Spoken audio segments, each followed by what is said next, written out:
Good day. Today I will be presenting a lesson on the water cycle for a grade 8 integrated science class.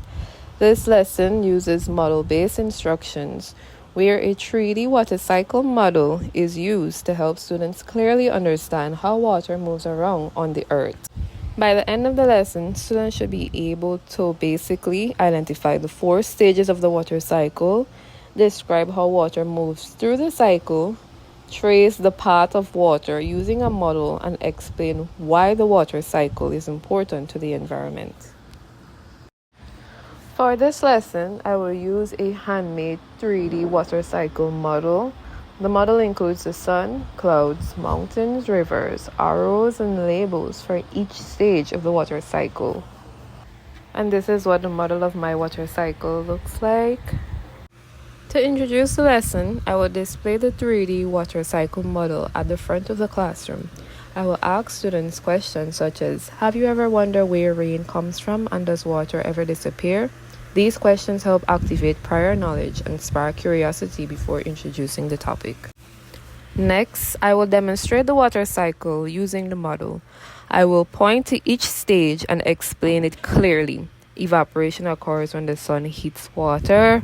Condensation happens when water vapor forms clouds.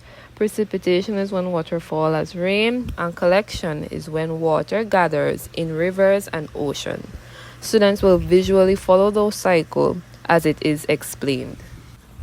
After the demonstration, students will interact with the model in small groups.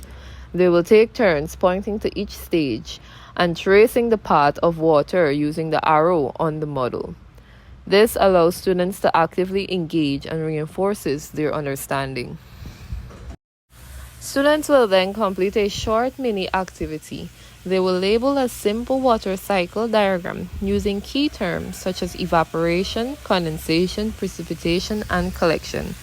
Other terms include sea, wind, sun, and underground water.